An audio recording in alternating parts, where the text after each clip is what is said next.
Okay, so I got this last week, but this week it's just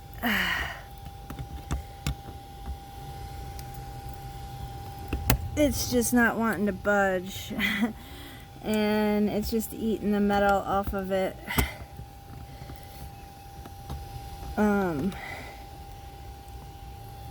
It's just eating the metal right off of it.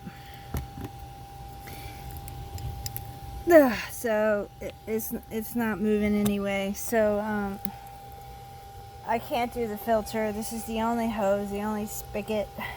So I'm gonna leave a note for him that they need to replace this thing. You know, I'll say it nice, but or recommend that they get something new, because it's just not wanting to move at all. So if you want to send this to him too, just so he can see what we're talking about. All right, thanks.